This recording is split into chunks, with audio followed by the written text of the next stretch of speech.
திராவிட model ஆட்சி 2.0 ஆட்சி மீண்டும் தொடர கடந்த மார்ச் மாதம் 13ஆம் தேதி அன்று விரதம் மேற்கொண்டு இன்று 48வது நாளான இன்றைக்கு மண் சோறு உண்ணும் விரதத்தை கடைபிடித்திருக்கின்றோம்.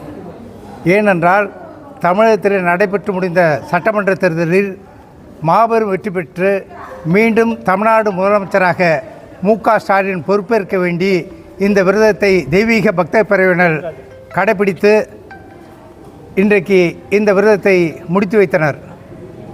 கடந்த சட்டமன்ற தேர்தலில் திராவிட முன்னேற்றக் கழகத்தை எப்படியாவது தோல்வி பெற வேண்டும் என்ற அடிப்படையிலே அதிமுக, பாரதிய ஜனதா போன்றவர்கள் திமுகவை இந்து விரோத கட்சி என்று காட்ட வேண்டும் என்று பிரச்சாரம் செய்தனர்.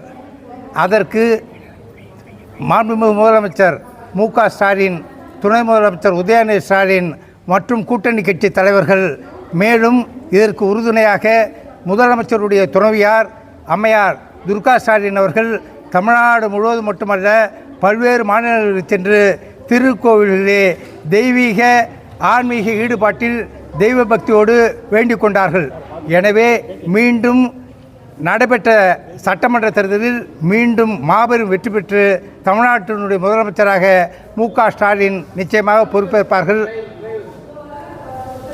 ஒன்றை சொல்ல கடமைப்பட்டிருக்கின்றோம். என்னவென்றால் தவேக கட்சியினுடைய தலைவர் விஜய் அவர்கள் இன்றைக்கு எப்படியாவது வெற்றி பெற்று விடுவோம் என்ற ஒரு மாயை உருவாக்கி இன்றைக்கு பிரச்சாரம் செய்து கொண்டிருக்கின்றார்கள்.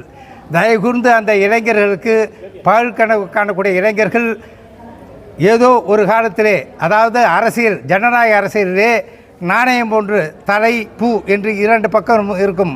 அதுபோல்தான் தேர்தல் என்பது வெற்றி தோல்வியை அடைவார்கள். எனவே நிச்சயமாக தவேகாவை சார்ந்தவர்கள் தோல்வி அடைவார்கள்.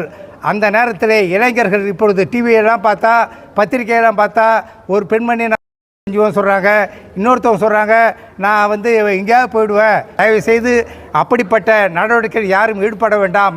தயவு கூர்ந்து அந்த பெற்றோர்கள் தன்னுடைய பிள்ளைகளை கண்டித்து அரவணைத்து பாதுகாக்க வேண்டும். அப்படி இருந்தால்தான் வரக்கூடிய காலங்களிலே தேர்தலிலே மக்கள் நல்ல ஒரு தீர்ப்பை அந்த விஜய்க்கு வழங்குவார்கள்.